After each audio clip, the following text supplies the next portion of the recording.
उपराष्ट्रपति सीपी राधाकृष्णन, रक्षा मंत्री राजनाथ सिंह, लेखक श्याम जाजू और वरिष्ठ साहित्यकार राम बहादुर राय मौजूद रहे। कार्यक्रम में संघ के इतिहास, सेवा कार्यों और समाज में उसकी भूमिका को लेकर विस्तार से चर्चा हुई। राष्ट्रीय स्वयंसेवक संघ के शताब्दी वर्ष पर आयोजित पुस्तक विमोचन कार्यक्रम में संघ के अतीत, वर्तमान और भविष्य को लेकर चर्चा हुई है। पुस्तक संघ @100 के लेखक श्याम जाजू ने कहा कि संघ पर जितना लिखा जाए उतना कम है। उन्होंने कहा कि आज़ादी के आंदोलन से लेकर आपातकाल जैसे दौर तक संघ की भूमिका पर चर्चा जरूरी है। साथ ही उन्होंने ये भी कहा कि संघ ने अपने कार्यों के प्रचार से ज्यादा सेवा और संगठन विस्तार पर ध्यान दिया है।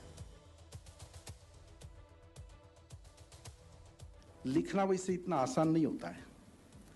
बोलने का तो सराव हमको था बहुत। कोरोना पीरियड में जो किताब लिखना हमने शुरू की, उसको पूरा होने के लिए आज का दिन आना पड़ा। और जब अंग्रेजी में भी करनी तो फिर अनुपम जी के हमको सहयोग लेना पड़ा कि उनकी फ्लुएंसी अंग्रेजी में है। उन्होंने कम्युनिकेशन सेल का ऑल इंडिया लेवल पे बीजेपी में काम किया है। संघ ने आज तक, संघ को लोग किस प्रकार से जानते हैं, संघ के बारे में अलग अलग धारणाएं लोग रखते हैं, पर इस शताब्दी वर्ष में बहुत किताबें छपी और भी छपनी चाहिए। इस देश में संघ एकमात्र संगठन है, काम जितना बड़ा किया है वो बोलने में विश्वास नहीं रखते, वो काम करने में विश्वास रखने वाले लोग हैं। कार्यक्रम में वरिष्ठ साहित्यकार और पत्रकार राम बहादुर राय ने भी पुस्तक को संघ को समझने का एक महत्वपूर्ण माध्यम बताया। उन्होंने कहा कि जो लोग संघ को नहीं जानते और स्वतंत्रता आंदोलन में उनकी भूमिका से अनजान हैं, उन्हें ये पुस्तक जरूर पढ़नी चाहिए।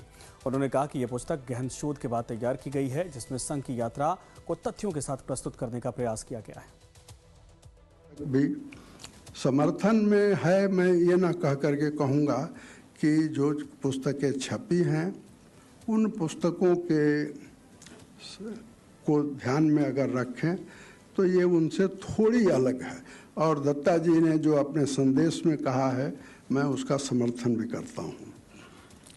ये पुस्तक थोड़ी अलग इसलिए है क्योंकि ये केवल संघ पर नहीं है।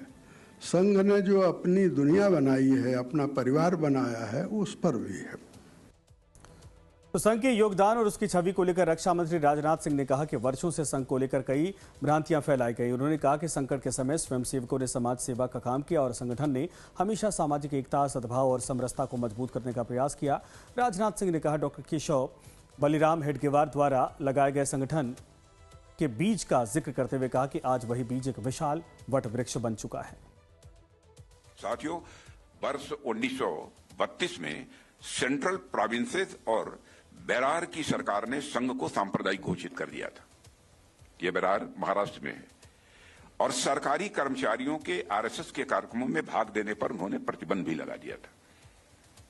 लेकिन जब यह मामला प्रोविंशियल असेंबली में पहुंचा तो हिंदू, मुस्लिम, ईसाई, पारसी और अन्य समुदायों के सभी प्रतिनिधियों ने एक स्वर में कहा था कि डॉक्टर हेडगेवार के द्वारा स्थापित यह संगठन किसी भी समुदाय के विरुद्ध हो ही नहीं सकता।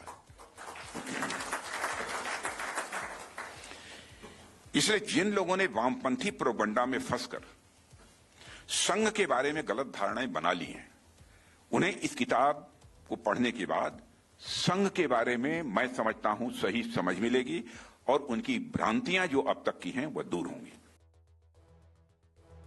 उपराष्ट्रपति सीपी राधाकृष्णन ने कहा कि बिना किसी भेदभाव के समाज की सेवा करना संघ की पहचान रही। उन्होंने भारत की सांस्कृतिक विरासत और सामाजिक कार्यों के बेहतर दायित्वकरण और दस्तावेजीकरण की जरूरत पर जोर दिया। संघ के 100 साल पूरे होने के मौके पर आयोजित इस कार्यक्रम में इतिहास, सेवा और राष्ट्र निर्माण के मोर्चे यानी मुद्दे चर्चा के केंद्र में रहे। इस मोर्चे पर बहुत सारी बातें लिखी गई। वक्ताओं ने संघ के सामाजिक योगदान को सामने लाने और उसके कार्यों के दस्तावेजीकरण पर जोर दिया है। शताब्दी वर्ष का संदेश बिल्कुल साफ है। 100 साल का सफर सिर्फ एक संगठन की कहानी नहीं, बल्कि उसके विचारों, कार्यों और समाज में उसकी भूमिका पर नए सिरे से विमर्श का अवसर भी है।